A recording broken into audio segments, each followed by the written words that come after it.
All right, everybody, welcome back to Inside Edge. It's our final show for the 2025 season. We take a break typically during the winter season since most of you people do the exact same thing. If you're dealing with ball fields, nobody's out playing in the snow that I'm aware of or out in the cold and rain down south. So we'll be off the air for a couple months and back either late winter or early spring.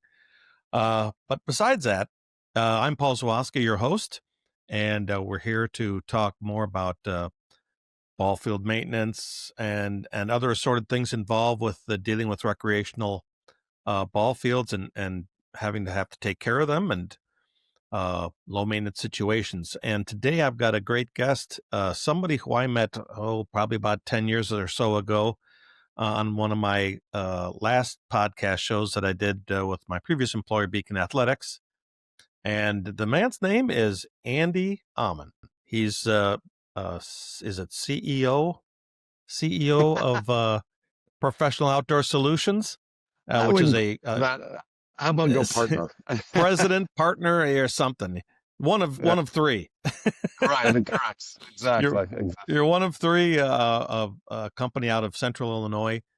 They do a lot of field renovations, field building, both natural and artificial, right, Andy? No, we haven't done any artificial yet. I'm trying to stick with the natural side of things. So, man, although we're that. about ready to install a synthetic apron at a university here. So, but that's your big step into artificial turf. Not going to happen. Not going to happen. I'm going to fight it. Well, so Andy has had a roundabout way of getting into this industry, in the sports turf industry, and I'm going to let him tell the story. But it's somewhat similar to mine. With we both were in youth baseball for a while. The difference was that I came from formal schooling and professional background for many years in Major League Baseball and had all that history to help me do what I had to do. Andy, I mean, he was greener than green. So Andy, why don't you tell us the story of what happened with you, and then eventually, how did you come across me, and how did you get to know me, and where it went from there? Oh my goodness, I'm trying to remember where we first met, but yeah, the story, my story kind of goes a little bit like I played college football, and so football is my background and so forth. And my kids growing up decided to play baseball, and I thought, well, crap, I don't know anything about baseball. If it's the sixth inning and we're down a run with runners on second and third and two outs, I don't know what to do. But third and long, I know what to do. So anyway, I was coaching my 8-year-old son's team, and we were in the championship game, and we're up by 1 run and we're pitching, and a bad hop cost us the game on a field. So a routine ground ball went to our shortstop, who is probably one of the best shortstops in the league. He went down to pick it up. Ball flew over his ear, and the 2 runs on base scored. And all of a sudden, we went from running out of the dugout with our hands in the air saying we won the championship to now we lost. And I was sitting there thinking, wow, and I have all these 8-year-olds crying because they lost, the big summer league season. And how do you tell a kid there was nothing you could do? The field determined the outcome of this game. And I remember, after things kind of settled, I walked around and I thought, boy, I'm back here on the same field next year. I got to make this better. And I looked out at the grass and it was bad and rough. And so I grabbed a homeowner sprinkler and a long garden hose and brought it up to that field and started watering it. And I'm going to fast forward really quickly, but essentially somebody said, did you want to get involved? And I said, yeah, give me a key to that building over there and get out of my way. So then I got that key and I started working my way through it, and I thought, boy, I really don't know what I'm doing. So I started. Did they have an official groundskeeper there at the time, or was it just whoever was there did whatever they did? There was no. I mean, who dragged it every day? And this was a multi-field complex, because I've been to that complex. Yes. Yeah, it's a 6-field complex. It was run by the board of directors and coaches.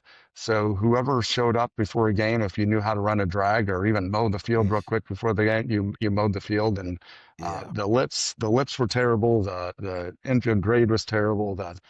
sometimes they'd chalk out the grass and sometimes they wouldn't chalk the grass. We had foul lines. It was a big day for us. So it was just 100% volunteer grab and go. There was kind of one guy that oversaw it all that was just part-time, didn't really have a lot of heart and soul in it, or I don't want to say he didn't know what he was doing, but he didn't know what he was doing. So and I just thought, boy, here's where I can contribute, right? So I know the football side of things, but I want to be involved in my kids' lives. I want to be involved with them from a sports standpoint and so forth. So how can I do this? And I thought, boy, there's no more need than this. I don't want to coach. I really don't want to coach. I want my kids to learn how to get yelled at by another parent.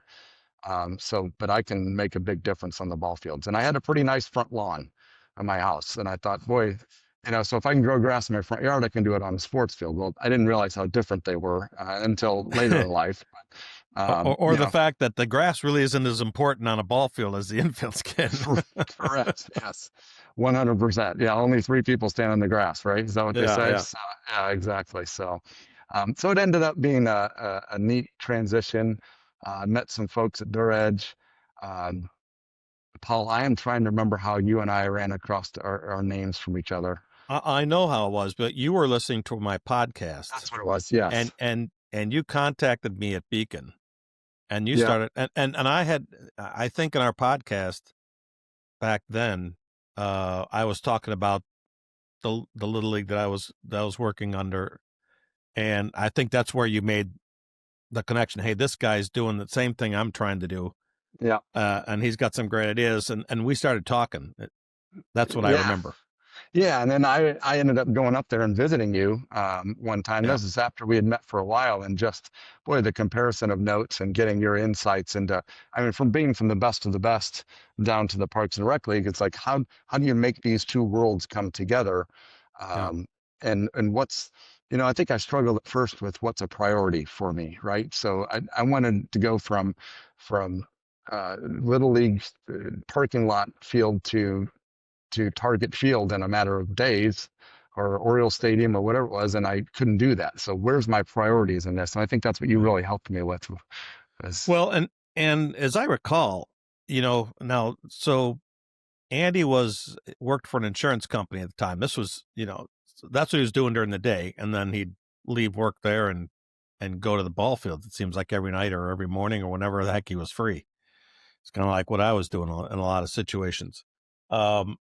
But you got, as you got involved there in the grounds, you also then got, as I got sucked in the same way. You got sucked in. Were you put on the board? Yes.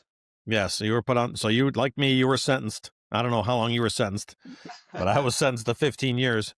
But because now you start asking me about budgets and how do you handle this? What are you making for profit on concessions? I mean, it was all kinds of questions of operations of the league, and you just kept taking information from me and go back to them. Hey, why don't we do this, or what? Tell us a little bit about that whole experience of going from not knowing a thing to suddenly, you're the one telling the board what they should be doing.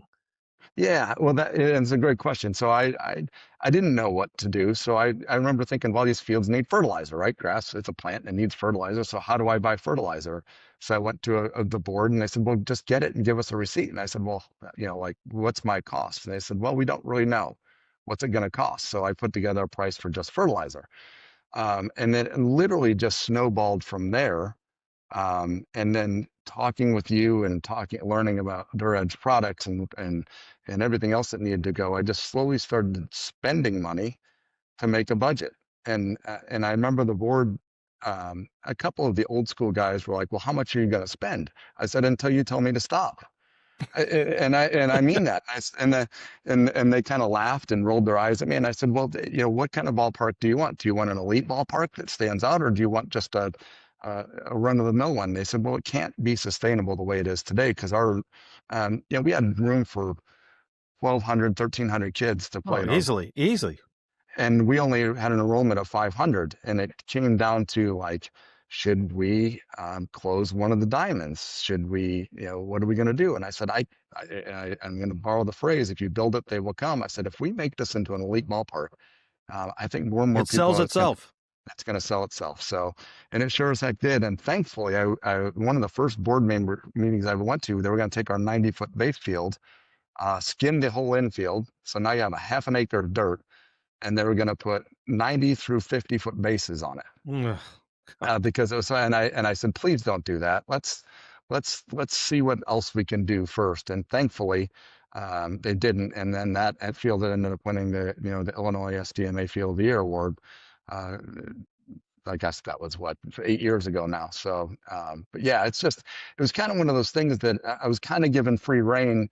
And as I spent and found the needs to it, and I had a great relationship with our president and our treasurer at the time. Two end up being two lifelong buddies of mine. And, Yeah. and our joke is that we don't have the money. And I said, well, we can't afford not to do it. Right. So when it came to buying infield skin, why do we need dirt? And I said, because look at the lips and somebody's going to get Yeah. hit in the mouth. And Because all your dirt's in the grass now. it's terrible, right?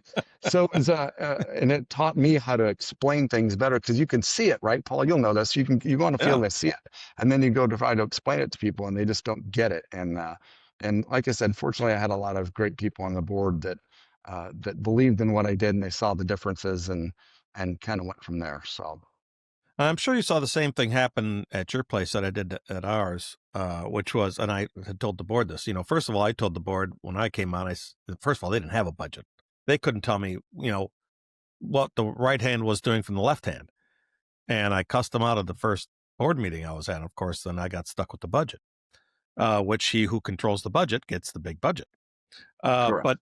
But I told them, I said, if folks see you putting money into the fields and you ask them to start paying more, you're not going to get a complaint as long as they see results. And it sells itself then as you fix these fields because, as I always say, parents want to send their kids to play on nice fields. So if your fields are nice, your numbers are going to go up, just like ours did and just like yours did. Now, what did you have to work with when you came in there? Like for us, I walked into a situation where all we had was two broken down Sears Craftsman tractors at the time that we Yeah. had cobbled together to get one to work. We we had a big storage building out there, and when I opened the door to it, there was about an 8 foot wide. I think it's 100 foot by 60 foot wide building, and there was about an 8 foot path to go through, and there was just junk everywhere. So one of the first things I did was buy rented a 40-yard dumpster, and we filled that thing up 2 or 3 times, and discovered a lot of equipment. But we were mowing with a pull behind mower, 15 foot. Gang mower. That wasn't even 15 foot. It was probably a 10 foot batwing little mower.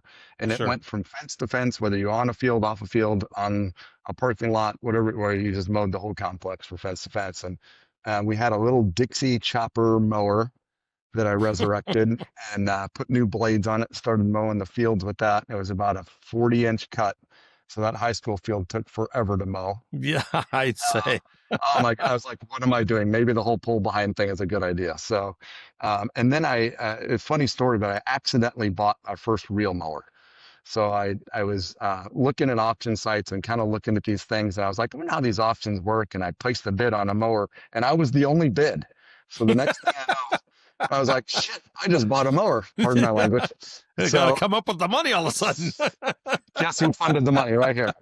So, so I went up to Minnesota. I brought the thing home, and I learned how to run a real mower. And all of a sudden, honestly, the quality of cut from the infield just immediately turned turf grass into a greener, better quality. And they said, "Wow, what did you do to the infield?" So I was like, "I'm just cutting it with this new mower." And then I said, "I need a bigger one." And they said, "Well, how much is a bigger one?" And I said, "Let me buy it, and I'll tell you how much it is." So, but it went. So yeah, it was similar to you, Paul. It was just crap. It was just junk everywhere, and it was a lot of people saying, "Hey, we might use this later," or somebody donated this tractor. So I was like, "Well, who's going to fix it and make it run?" Because I said, "Let's get rid of all the overage, the stuff that's in the way, and let's get this down to an equipment thing." So we set an equipment budget per year, right? That said we would buy X amount of dollars, set aside dollars every year to buy equipment, and while we were doing this, we're setting up things to spend money. And unfortunately, we discovered a pretty big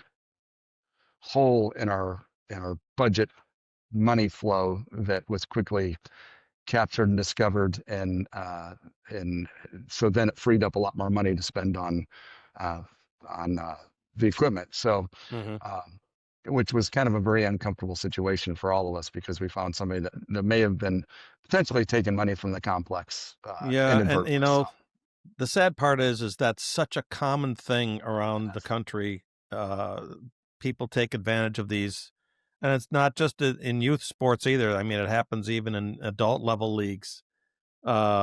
Somebody just starts thinking, "Hey, if I skim a little bit off, nobody's going to see it." Well, you're robbing from the community. I mean, yes, come on, people. And to do it to youth sports is even worse. I mean, you're taking it from the kids. But yeah, I'm not going to get into that. But I'm just saying it's a common thing. And my one piece of advice for that is, and this was a piece of advice I gave to our board when we first started doing this. I said, by God, as a service to your subscribers, or whatever you want to call them, registrants, the families, it's your duty to make sure that that money is going where it's supposed to go. So it's not that you have just a treasurer looking at it, but you need to have a check and balance. yep, And that's what I became. We had a treasurer. He was really good. But he had he had a gambling tendency. oof, Uh, but he was an old retired guy. But at the same time, I will say, but that scared me when I heard that. I go, oh my God, what am I getting into? right, But it turned out he was on the up and up, and he kept really good records. But again, there's no budget. There was no place where they put it all together to look at the big picture. right, So I became the check and balance, and so he would give me at the end of each month all of his receipts, all of his um, uh, what do you call it? Deposit slips from the banks and all that kind of stuff. And so we were able to always have two sets of eyes on it, and then every month we went over it in the board meetings, and that's important. But you can't, as I always say, you can't improve a facility if you don't know where the money's going. You can't find where you can save money in some places to shift into areas where you need it. And the biggest crime you typically see in a lot of these leagues is they're not spending any money on the fields. They're spending as little as possible. And when you spend as little as possible, guess what, people? You get what you pay for. And the fields are going to be bad. But if people who register to play on your fields see you spending money on the fields and see the fields improving, you will never get a complaint about about uh, asking for more money and making them pay a higher registration fee.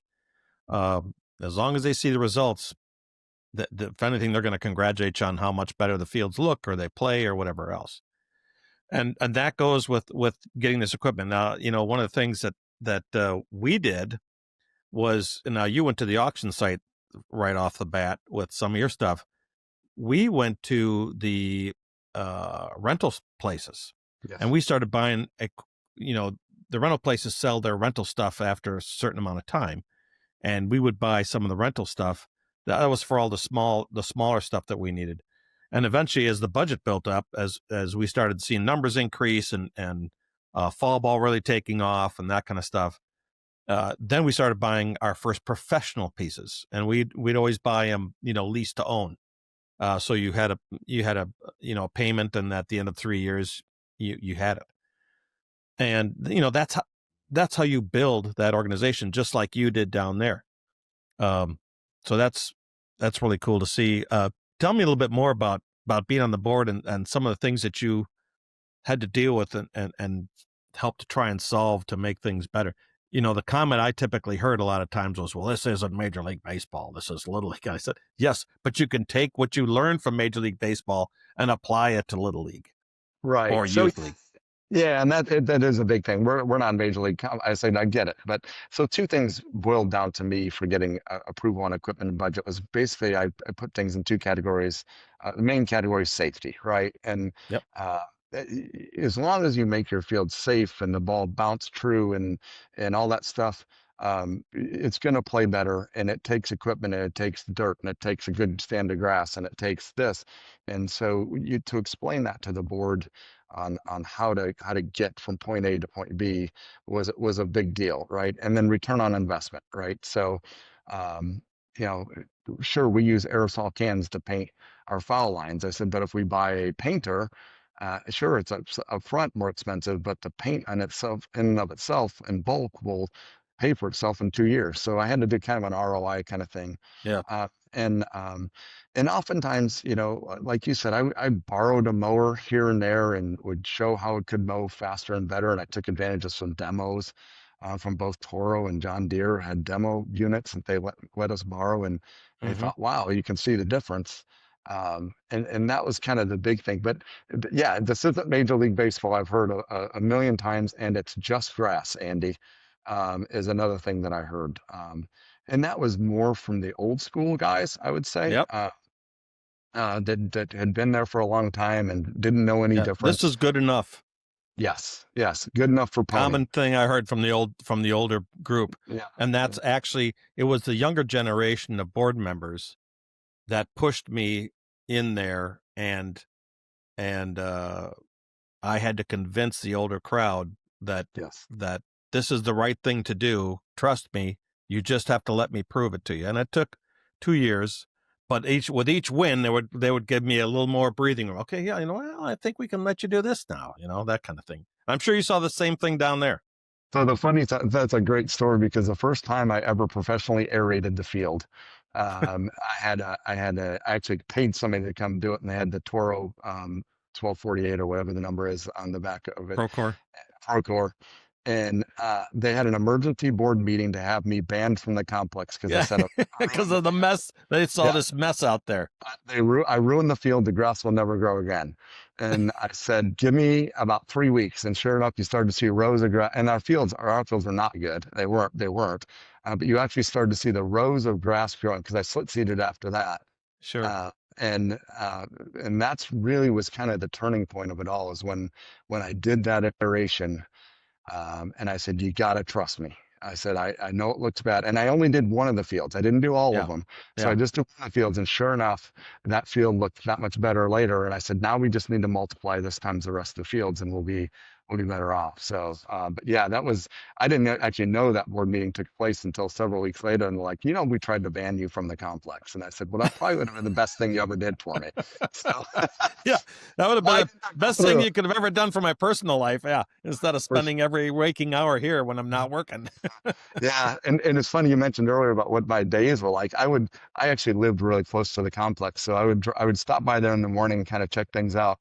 And I worked 5 miles from the complex, straight down the road. So I would go there at lunch, and eat a sandwich while I mowed. And we formed a grounds crew. That was another big thing, saying, hey, I want to give some high school or college kids an opportunity to work. We don't have to pay them a lot, but let's give them a half a day worth of stuff to do and we can make a difference. And then they're here all the time. And that made a huge difference.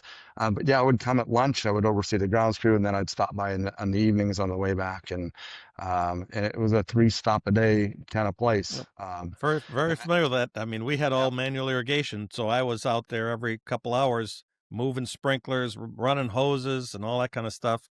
You did what you had to do to make it look great, but it paid off for the organization big time. yes, yes, And for sure. that's but the great thing about your story, Andy, is that again, you came from nothing, not knowing anything, educated yourself, talked to people, and eventually, we started seeing you at some of um, our professional association meetings, whether Hmm. they were local chapters or you started coming to the big national show, Yeah, and you started making a name for yourself. You were very outgoing, never afraid to ask questions, which is the best thing you could do. But look what you did. You created a monster. You created it like I did. You created this place that they thought, oh, he'll never leave. Well, the heck, after about 15 years, it's time for another generation to take over. And then you went into professional groundskeeping. You retired from your job at the insurance company, and now you're building fields and renovating fields. That's pretty commendable in I don't know if you'd call it midlife or what, mid late life or whatever the step it would be, going in a totally different profession of something that you were never personally trained for. And that just goes to show you, you don't need to have the college to become a groundskeeper. All it takes is drive and common Mhm. sense. And it's a whole lot easier now than it was when I got into the industry back in the early 80s when there was no internet, and now you can find all kinds of information and learn very easily. And all it takes these people at these recreational facilities or youth leagues that own their own complexes, whatever, it just takes somebody with a vision Mhm. and common sense and drive that can just totally change the whole aspect of that organization and the success, and bring more money in and do what you want to do and accomplish everything that everybody said you could never do. Right. And I think that's I always lived by the answer is always no unless you ask. So, Yeah. kind of one of the first big people I ever met right before I met you was Larry DeVito of the Twins. So Yep. I went to a conference. I was sitting in in a room with a bunch of Parks and Rec guys. I was dressed in my khakis and polo shirt, and they were all in their coveralls and sweatshirts. And I thought, boy, am I in the right place? And I was sitting there at lunch, and this guy sat down at the table next to me, dressed, and said, "Can I sit here?" And it was Larry DeVito. To make a long story short, and he handed me his business card at the time, and he goes, "I like what you're doing. Don't be afraid to reach out and contact me." And I remember I put that business card on my dresser at home, and I remember thinking, I'm stupid if I don't take advantage of this. Right. So I called him and we talked, and he was actually with the Washington Nationals at the time. And then when he moved to Minnesota, he was a heck of a lot closer to me. So, Yeah. and same with you, Paul. I remember reaching out. I was like, here's a guy with Major League Baseball experience with the Orioles. And I thought, Who slid backwards in his career. so I thought, well, doggone it, if I don't reach out and talk to this guy, I'm stupid because he's got all these years of experience and learn by mistake is a great way to learn, but it also isn't very efficient. So No. what are things that can I do that these guys have made mistakes at over the years and I can avoid making those same mistakes? And between you and Larry and a few others in the industry and turf grass guys, golf course superintendents. I just would ask a lot of questions, and Yeah. so be it. That's how you How does learn. yeah? Why is my grass? I remember one of the first questions I asked the turf grass guy that did all of our spraying for us. I was like, "Why is my outfield so bumpy?" I was like, How do I make it smoother?" And he's like, "Well, you need more grass." I thought, and I just thought I was like, "Boy, I do. I need more plants in here." Because my initial reaction was just to put a bunch of sand on it and try to smooth it out. Well, no, I need to increase Or my roll plant the crap population, out of it. Yeah. Yeah. all the crap out of it. So, and it did. It was a bunch of trial and error and asking questions, and and it just snowballed from there. And getting the full irrigation system was huge for our complex, and that was all donated by me asking a simple question, right? Oh, So nice. you've heard me. So we had I'm going to tell the story real quick because it's kind of fun. We had old incandescent scoreboards. We were getting ready to go into our end of season tournament, and you couldn't read the numbers because there were so many bulbs out.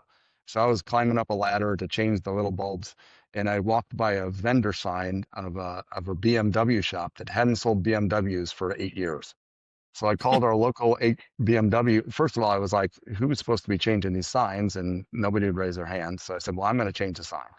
So I called the local BMW guy. He came out and he said, "Oh yeah, we want our name there. We don't want that guy up there." And I said, "Perfect." He goes, "What's it cost?" And I said, I don't know. Let's talk about it. And he goes, "This scoreboard's really old." And I said, "Yeah." And he started looking around and he goes, "You have four of them?" He goes, "Put my name on there and I'll give you all the new scoreboards."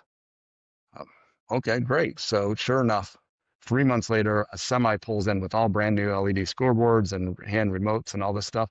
And he goes, "The only thing I want out of you is to host our Chrysler versus Chevy um, softball game." So we did everything we could. We got the field ready. We wet it down before the game. We did the whole ground crew thing. He goes, "This thing's great. This place is amazing. I didn't realize this many kids played out here. What do you guys need next?" I said, "Well, irrigation is our next big Big need. project that we're Yeah. going to do." And he goes, "Are you kidding me? My best friend's the irrigation guy, so and so company." And he goes, "I'll take care of that." And literally 2 or 3 months later, 7 trucks show up and I have irrigation within a day and a half of my entire complex. None of it costs money. So I say, ask the question about changing a light bulb, and here I got full irrigation system. And I remember, talking about Santa Claus coming was amazing. So it Yeah, worked out. So, but those are the kind of things you got to do. I mean, yeah, and I get sometimes I get so tired of hearing people, when I'm out dealing with organizations say, "Oh, we don't have any money." Well, in a lot of cases, it's your own fault because you're not doing what you need to do to sell yourself, sell your brand.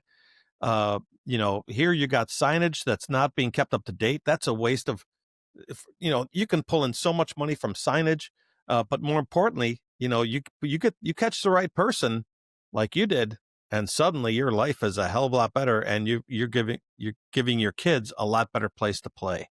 for sure. So just fantastic story. So tell me, how did it? So you were there how many years doing this? Roughly 20, right at 20 years. Oh, The first you went one, longer than I did, for crying out loud. well, that means I was 5 years more stupid than you were. So no, uh, it was, COVID kind of is when it did me in, and I was trying to think back, and uh, about year 2000 is when I kind of involved, and based on my kid's age, I kind of know where I was at. And it was, I messed around for about a year or so before I really kind of said, hey, let me have a key to that building. Let me put something together, and let's start moving on this. So I call it 20 years, Yeah, basically. yeah. Dare I ask what's happened since? Well, with the company or the ball No, fields? no, with the ball fields. You know, It's the tough. It's tough to go yeah, back, and it is. I'm the exact same way. I almost don't go back because every time I have, it's like, oh, Yeah. why aren't they doing this? Why aren't they taking care of that? Why aren't they cleaning up those flower beds? Why aren't they edging this field more frequent? You see stuff, and it's like, okay, I got to walk away because I'll get sucked back in. And I do. so at some point, a younger generation has to take over. Yeah, I do not even allow myself to turn around the parking lot. So I literally live 1 mile from the parking lot of my ball fields, and it's the main route. It's the only route to go anywhere from my subdivision. So I have to drive by it every day. Yeah. And I could not look over for the longest times. And you're right, Paul. Well, they're not mowing lines straight. Why haven't they mowed? They haven't mowed in 3 days. And what's that pile in front of second base? Don't they know they need to grade that out before it rain? It just, yeah, it was one thing after another. And I personally had to just separate myself from it. It was a marriage. It was a commitment. It was an Oh yeah. obsession, Absolutely. literally an obsession. And thankfully, I have an amazing wife that realized how much effort I was putting into this, and the hours I was putting into it, and the stress it was causing me, because I did that to myself. If I could do it over again, I wouldn't stress so much about it. But I couldn't help myself. I'm a very, very competitive guy. Like I said, I played college athletics, and you give me a challenge, and I'm gonna run with it. And But this ball was that. like for me, it was, I actually got more satisfaction out of that part of my life of maintaining those fields more so than I did the professional field at Oriole Park and at Memorial Stadium before that, because the parents and the kids never expected what they came across, and much more appreciative, and the wow factor and everything. It was just cool to see people's reactions when they would see the fields, and it was like, oh wow, this is awesome, that the kids get to play on this kind of stuff. So let We me ask you this. So now you're out, you're renovating fields, you're dealing with organizations like this all the time. How often do you run into a situation where they're saying, "Oh, I don't have any money," and do you find yourself, like I do quite frequently, educating organizations on what they need to do to run their organization, and make more money and pull in more money and that kind of stuff to help fund the things that they want to do?